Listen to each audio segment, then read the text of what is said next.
Hello friends, study classes में आप सभी लोग का बहुत बहुत स्वागत करते हैं।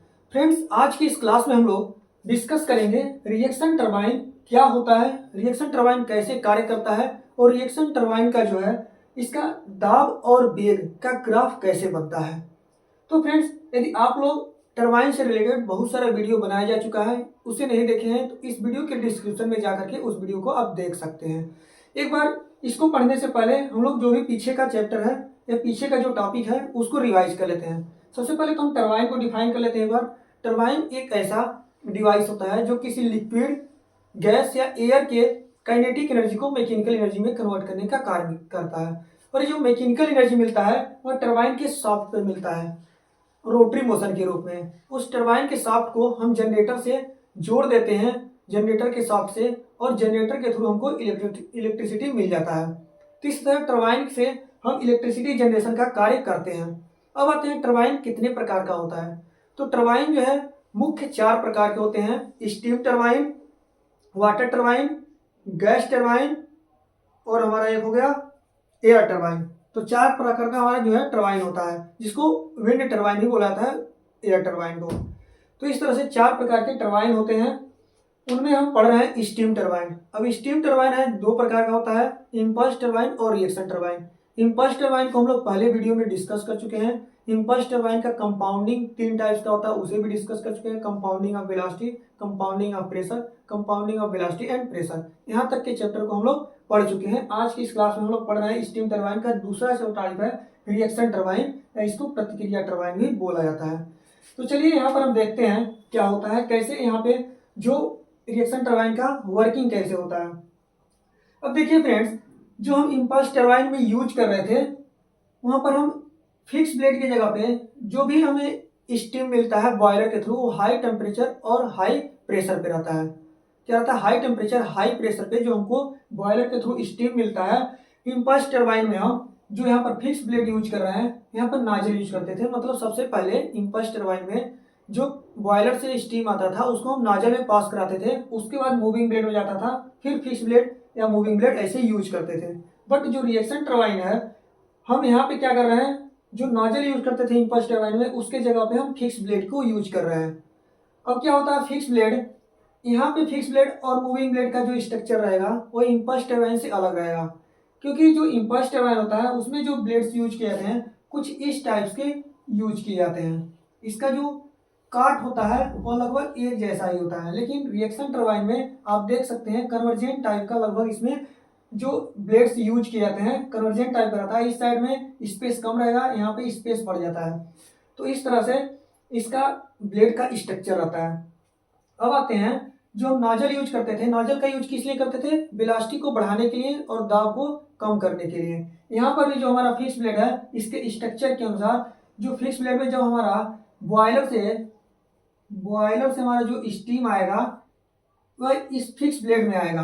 तो यहाँ पर क्या होगा, जैसे मान लीजिए हमारा वेलोसिटी जो है बहुत ही लो है और प्रेशर जो है हाई है। हाई प्रेशर का जो स्टीम आएगा जब फिक्स ब्लेड में जाएगा तो इसका प्रेशर डिक्रीज होगा, और स्टीम का जो वेलोसिटी होगा, आप सभी लोगों को पता है जब कन्वर्जेंट टाइप से नोजल था वहां पे तो वहां पर इसका वेलोसिटी बढ़ रहा था। तो सेम वैसा ही है, इसका स्ट्रक्चर भी कुछ ऐसा ही होता है कि आगे यहाँ पे जो है इसका काट का क्षेत्रफल कम रहता है, पीछे जैसे होता है वहां बढ़ता है।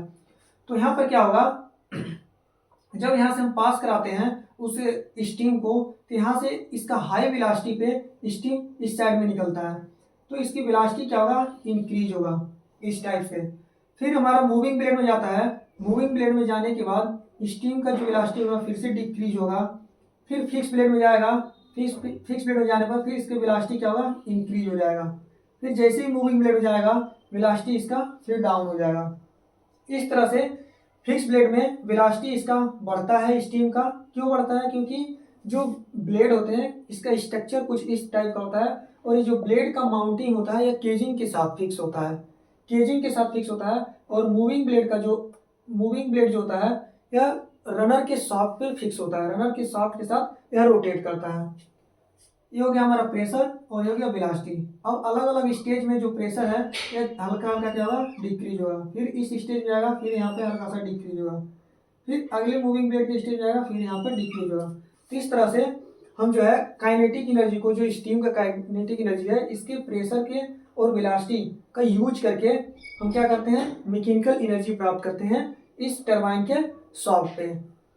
तो यहाँ पर अब क्या मिला हमको, लो प्रेशर मिल गया स्टीम का और लो यहाँ पे वेलोसिटी भी इसका मिल गया। इस तरह से हम इसकी काइनेटिक एनर्जी को मैक्सिमम वर्क में कन्वर्ट करते हैं, या अलग अलग स्टेज में हो सकता है। जैसे मान लीजिए हम यहाँ पे डबल स्टेज का एक ग्राफ बनाया है, ऐसे 3:2 का भी बना सकते हैं। थर्ड स्टेज जो बनेगा उसमें भी ऐसे बढ़ता जाएगा, इसका वेलोसिटी क्या है फिर से इंक्रीज होगा और प्रेशर हल्का सा और डिक्रीज होगा। तो इस तरह से अलग अलग स्टेजिंग करके हम किसी भी टरबाइन को मैक्सिमम इफिशियंसी में कन्वर्ट करते हैं।